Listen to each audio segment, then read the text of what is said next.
You are now listening to the Going North podcast, where you'll receive tips and techniques to advance yourself. I'm your host, Dom Brightmon, and every week we're going to be hearing from an author who's going to share their expertise to help you charge forward in life. Now let's get on with the show.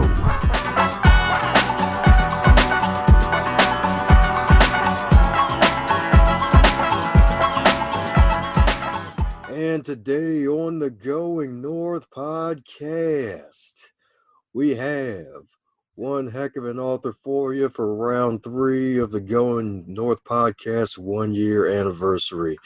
This wonderful right here is a mother, a writer, a yogi, and a lover of coffee. So you know she has got all sorts of excitement that is ready to be shared with the wonderful world. And you're probably wondering who I'm talking about. I'm talking about the one, the only Dee Delaney. How are you today, ma'am? Oh, I'm very good. Thank you for that lovely introduction. The coffee's been charged already. It's early morning here in India, and I'm really good. Thank you for inviting me on your Going North podcast. It's lovely to talk to you. Oh, likewise. I love hearing you speak. Oh, man. Beautiful indeed. So I just gave the world a short little introduction, mind filling in the gaps, because after reading some of your first book, I'm like, oh, man, this woman's been through a lot. Yeah, it is. It does sound like that when you read it back. One of my friends once said, when I told her the story, she said, Dee, she said, you didn't flinch once. You have the biggest smile on your face when you tell it. So it's an interesting one. So I am originally from the UK, but I live now in India, in Goa, in the jungle by the beach, where I'm writing 3 books, a trilogy, which is called The Truth Is Within. And the reason I'm here is because I've suffered a lot of loss in my life. I'm approaching my 50s, but over the past 8 years, I've lost my first partner, Martin, who unfortunately took his own life, and he was the father to my daughter Millie, who is nearly 21. A year later, in 2010, I lost my husband, who I was married to, who was, as I called him, who I thought was my happy ever after. And he died suddenly at the age of 42 on a mountain of a heart attack. Just was doing a walk to raise money for charity and dropped down dead. And then some 4 years later, I have a son, with my husband, who was not even 2 at the time. And then 4 years later, another partner who I dated between Martin and Tony died of alcohol-related disease. So I was kind of faced with this stark reality at the age of, mid-40s, that I had 3 partners, all young, vibrant men who'd all died in their 40s. And it kind of made me question, my God, what is it with me that brought this experience to my life? And at the time, I was an executive at the BBC. I'd worked in marketing and in the media for many years, and I'd worked my way up the rank. I had what you could consider to be the dream life in the West: the big house, the big car, the 5 holidays a year, really successful career, husband I loved, massive, social life. And then it was all suddenly taken away, and a bit of me was taken away with it too. And it left me questioning what I wanted with life, because when death hits you in such a sudden and raw way, not once, not twice, but 3 times, you have to stare it in the eyes and ask, what's the meaning behind everything you're doing? And that's what I did. I unraveled myself, as I realized I'd tied myself into the men in my life who I loved, and I'd lost who I was in my desire to be a wife and a mother and a lover and a partner and a career woman, and I lost who I was. So after they died, I changed my life completely. I gave up the job and the big salary and the lifestyle in the West, and I moved to India with my son, who was about 7 or 8 at the time, and I started again, much to the horror of everybody who thought I'd finally lost the plot. Oh man, just going through all of that and still being able to stand and actually write about it and actually tell the world your story, and it just takes an immense amount of inner strength to do that, and I commend you for that. Thank you. I mean, I think at the time, if I'm honest, I put on a veil of coping, which I talk about it in my first book, The Truth, My Journey to the Other Side. I had this coping mechanism of putting on the veil and telling the whole world everything was okay.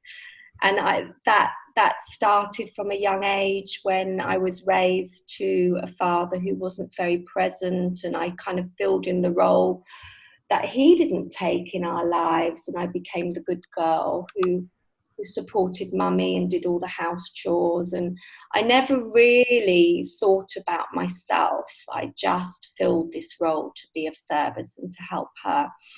And I think that's what happened when I experienced all these losses. I just got on with life. And it was when I came to India that I allowed myself the space and the freedom to fall apart in the nurturing sand of Mother India, who kind of held me and said, it's okay to feel vulnerable, and it's okay to cry. It's okay to not know the answers, and it's okay to just be and see what comes. And the community here in South Goa, where I live, is full of many, many women on their own, through choice or through life experience, with kids. And we all support each other. And it's truly remarkable, because suddenly I didn't feel any alone in my grief anymore, and I could talk about it, you know, in the sacred feminine circles that I join, where I learned to heal, and I learned to go into my story, and I learned to, you know it was okay to be vulnerable and not so strong, and to fall apart so I could come back again. Sounds like a sisterhood circle you got there. Absolutely, it really is. And I had, as I hope many women don't mind me saying, I'd become like a chick with a dick, is how I call it, like a masculine woman.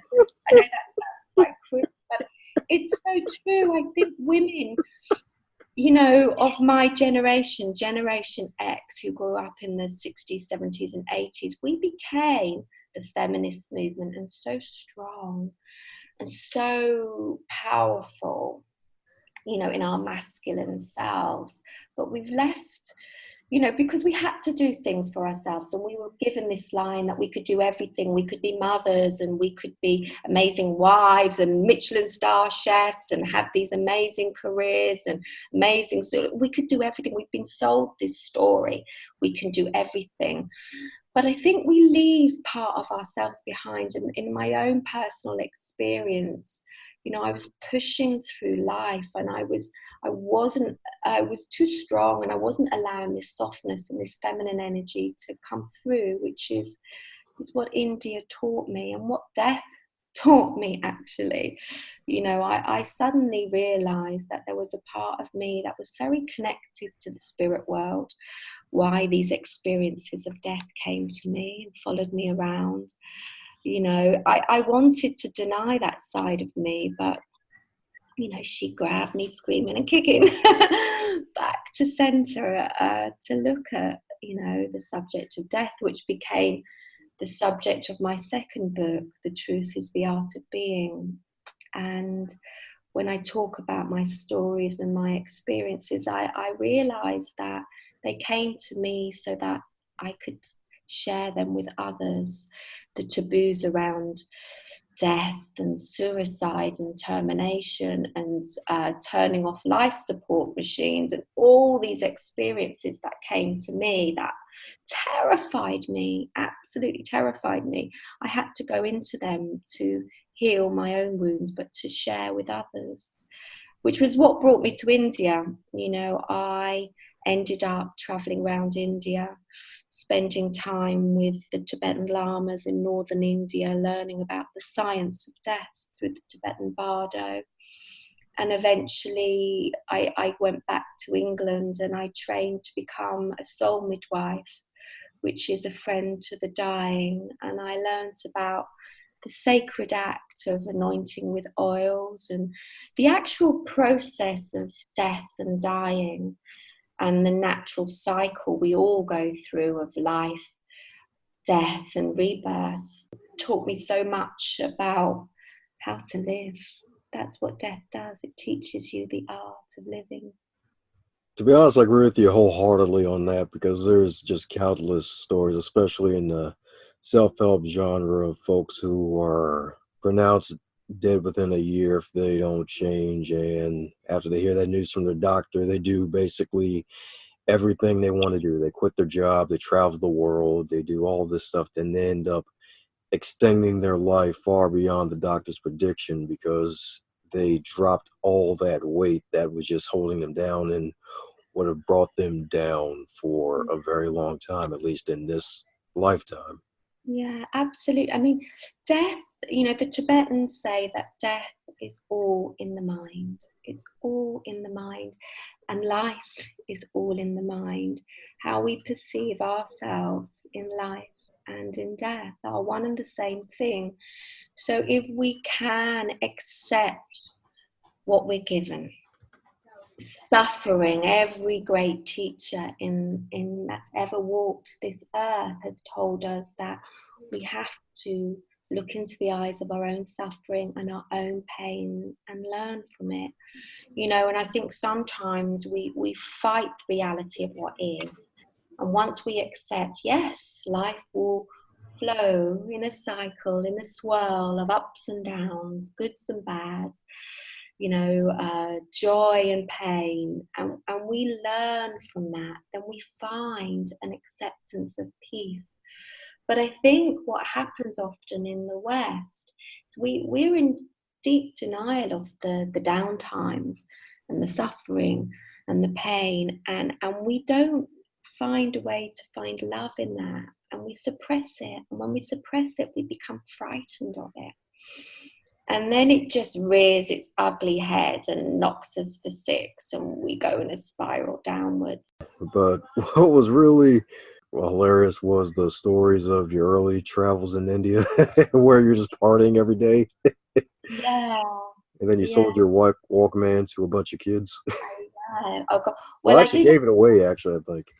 Yeah, I did. I actually had one of those when I travelled. So between the age of 21 and 25, I chose not to go down the route of academia and going to university. I knew I always wanted to travel. So I thought I'm going to take my university from life itself and spend a year in India and travel around Southeast Asia and Australia.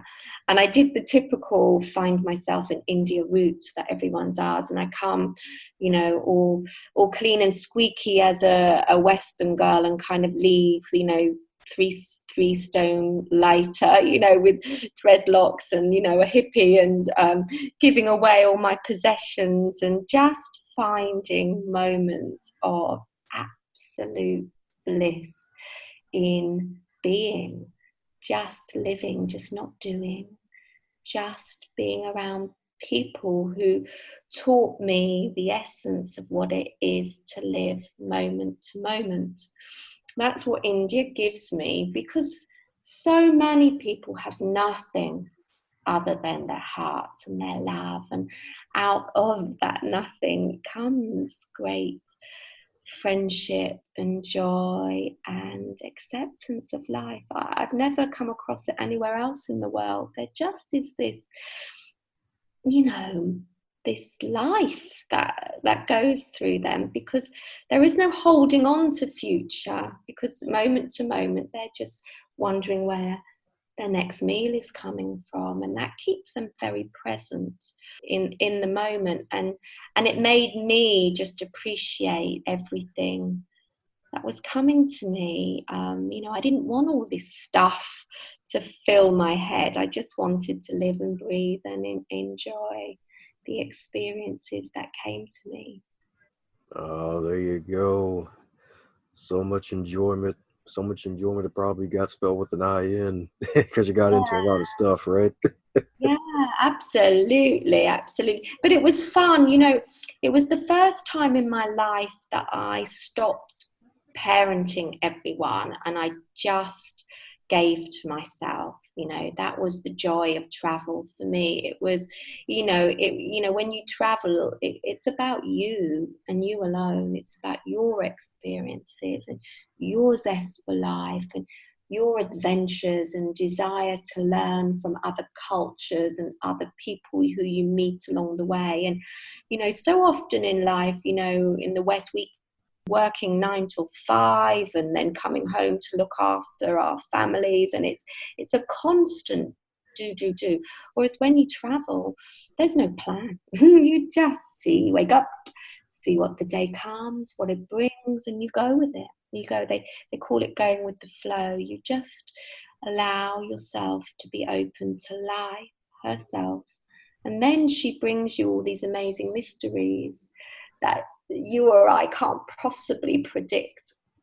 And I call it, when I'm in India, I call it being on the cosmic highway. I plan nothing other than I write my books. I'm committed to that. But when my books are written, I walk out, and whoever I meet, I meet. Whatever the day brings, it brings. And it always surprises me about how wonderful things turn out. And I can almost just think about, I need to meet so-and-so, or I need to do this. And they'll just show up like magic. It's like magic here. They show up and I laugh about, oh my God, I was just thinking about you and here you are. Whereas in the West, oh my God, to get a date in the diary with somebody, it takes like hours of preparation to schedule time, because we're all so busy filling in the gaps. And what India teaches me is to allow Great Mother, the universe herself, to fill in the gaps for me. And that's always infinitely better than what I can do. Ah, beautiful indeed. Beautiful indeed. So any advice for those Westerners like myself who always like to go and do? I think that sometimes, it's to stop. Sometimes you just need to stop pushing. I mean, I write about it in my third book. My third book is called The Truth Within the Heart of Love. And it's about this sacred union between the masculine and feminine energy within us all. And I think, society today, we've been living under a patriarchal system.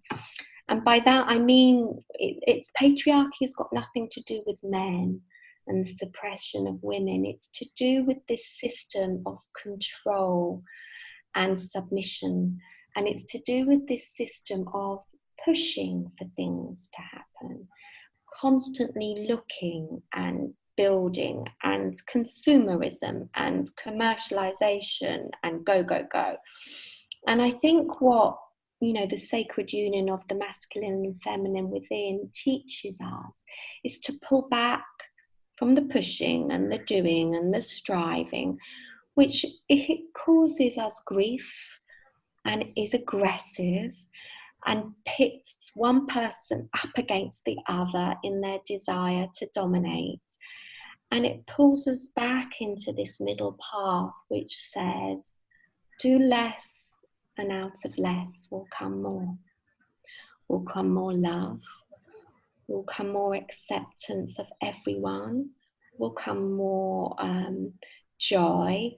will come more opportunities to express our ways in ways that are so much more fulfilling than when we keep pushing and striving for things to happen. And there's a massive trust in that. As women, we have to stop pushing so hard in our relationships with men and in our lives, and we have to soften and come back to our vulnerability. And for men, it's about coming back into that feeling space where you've been told you can't be emotional beings, and you've had to suppress all these beautiful aspects of your being, like vulnerability and sensitivity and kindness and compassion, because you've been told this line that you have to be strong boys and good boys don't cry, and you have to dominate others. And that's the system of patriarchy that we've been living under for the last 7,000 years.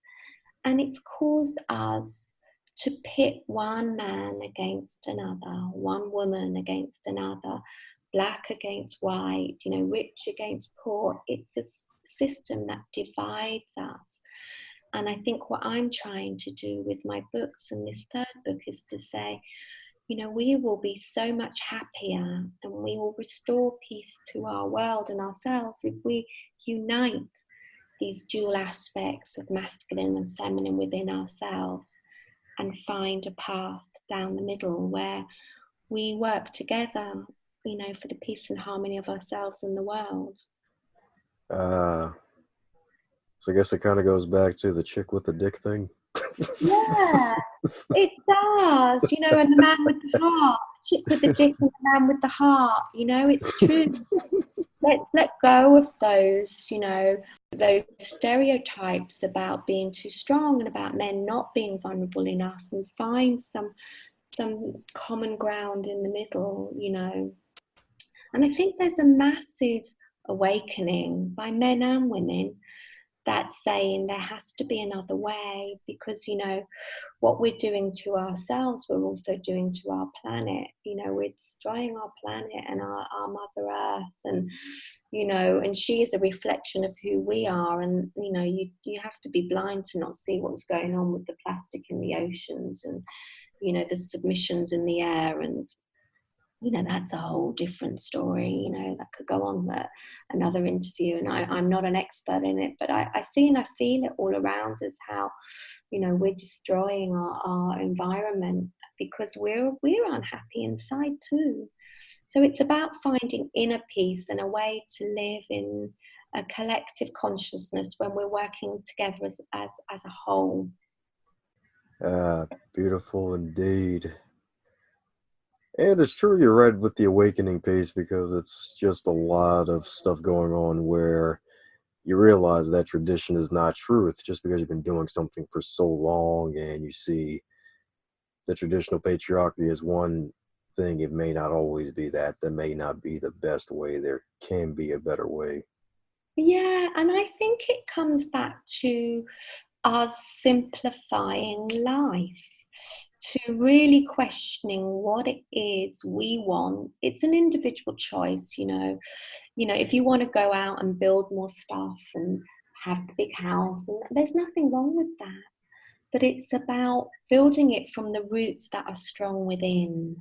And a lot of people, myself included, built all the stuff on the outside, the monetary stuff, the big house, but the foundations were weak inside. So it's giving more time and energy to, pulling ourselves up from within and looking at our inner world and feeding that more with love and kindness, because it's that which creates the world that is strong and beautiful on the outside.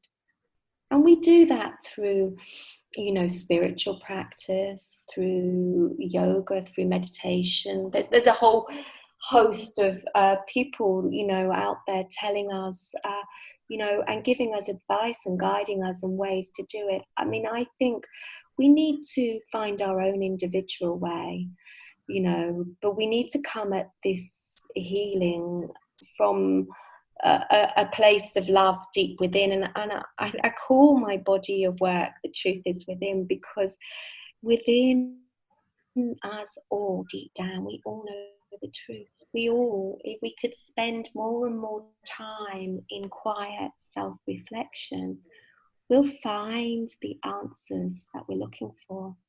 But when we fill our days with doing and social media and the television and eating and consumption, we don't take these times for quiet self-reflection. It doesn't take much. It's little by little, and then we build ourselves up from the inside out. Ah, yes, the truth is within indeed. Mm. So, if you were to wake up tomorrow and you were 25 again in the current year of 2018, but you get to keep all of your knowledge and experience, what advice would you give to yourself? Oh my God. Have no regrets. Oh, I would say, do you know what? I would say do it all, but know that there is love in all that you do. Love exists in all manifestations, in the light and in the dark. So let your story so far be a reminder that every expression of your life, both good and bad, has within it the eternal pulse of love. And I think that for me has been one of the biggest lessons, because I compartmentalize life into good and bad, light and dark. And I couldn't see the love in the dark. I couldn't see it. And when you don't see the lessons and the love in the dark, you suffer. It's simple, you suffer. But when you learn that though that darkness taught me something that was mine to own and to learn from, and it's okay to experience it, then you don't suffer anymore. So it was that's what I'd tell her, is you are going to come across times of deep sorrow and pain, but that pain and sorrow for you, because you will learn and grow and become even more forgiving and compassionate because of it. Very, very beautiful indeed. I guess it kind of goes back to universal truth. The truth is within. Yeah, it does. And it's about, I was raised at a time where in deep denial of the darkness, because we associate that with so much fear. And I think if we can stop this fear around the unknown and the dark, it goes back to be a little child, doesn't it? We have to turn the lights on for our kids because they're frightened of what might be lurking in the dark. But there are so many gifts in that darkness, and there's nothing to be frightened of. It's all experiences of life and love itself, but it's a gear shift in the way we think. And don't get me wrong, I don't always get it right. Often when a painful experience comes my way, I want to run as fast as I can in the other direction. And in the moment I will suppress it and fight it.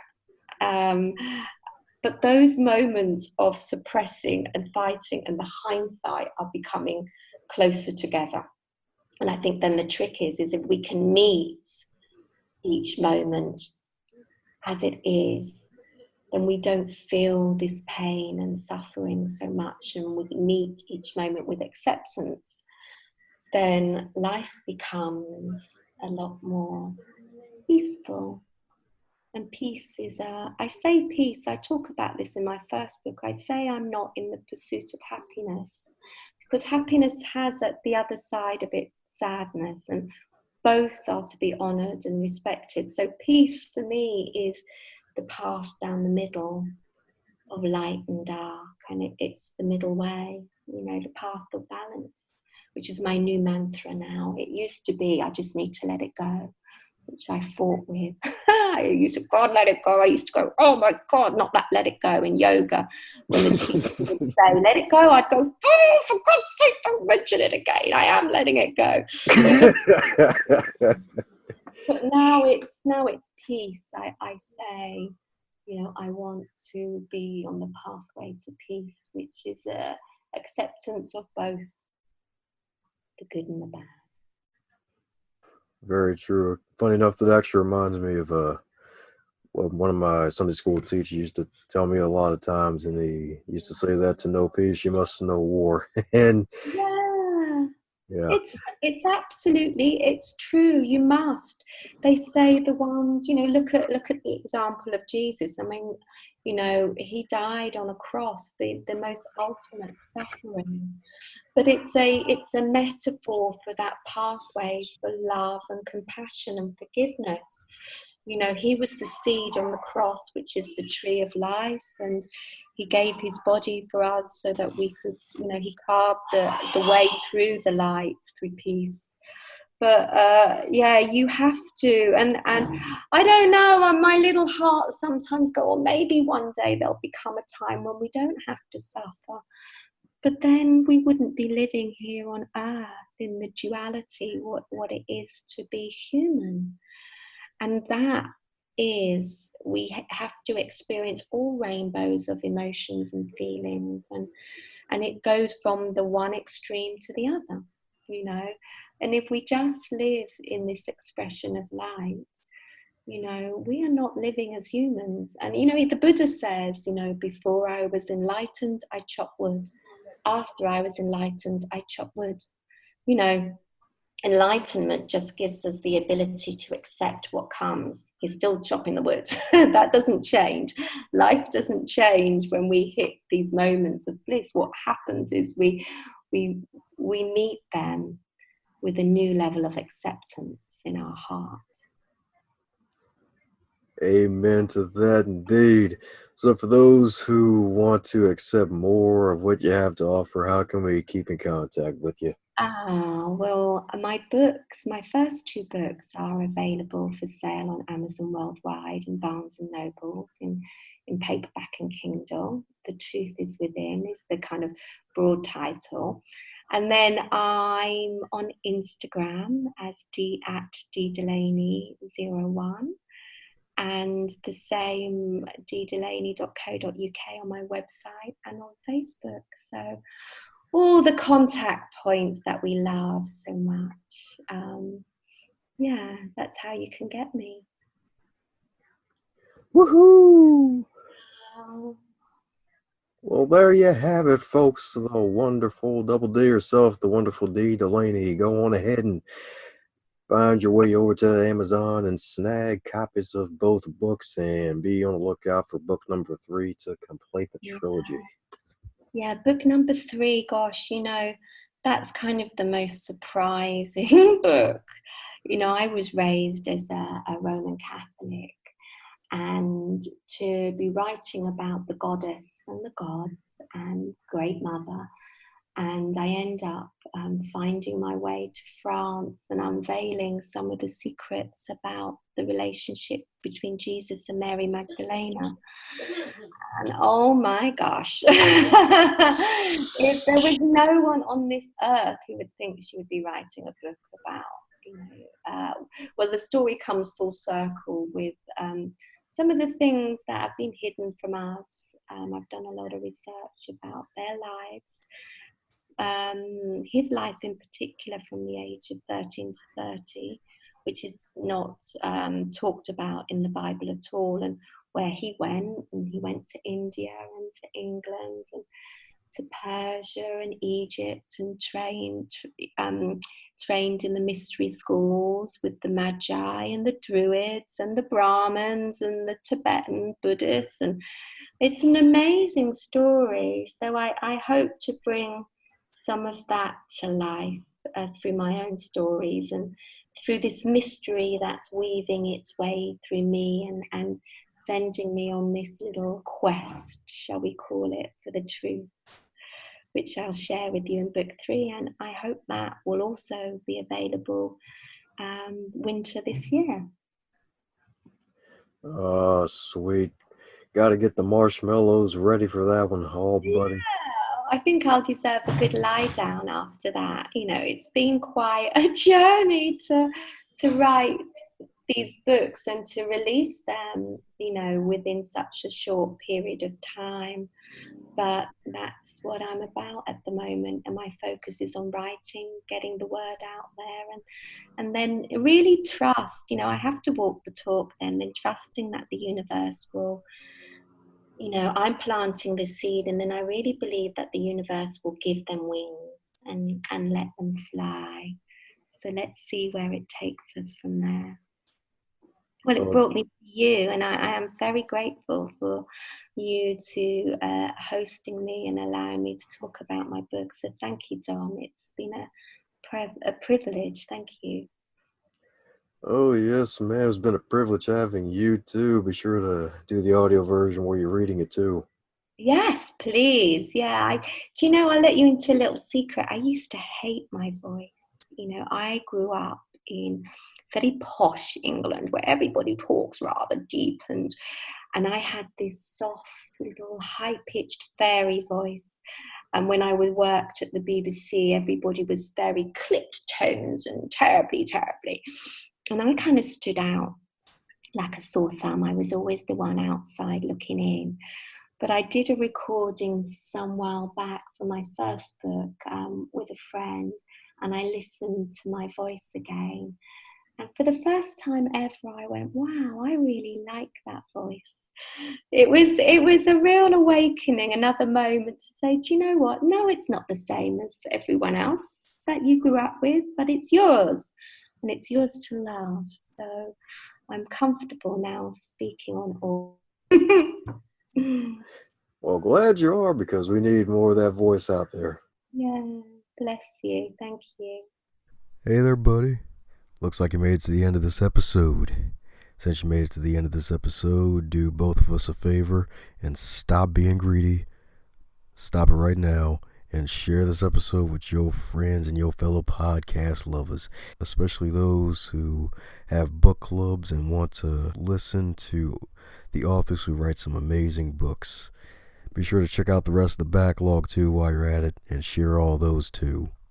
And in order to make the rest of your week the best of your week, remember to advance others, to advance yourself.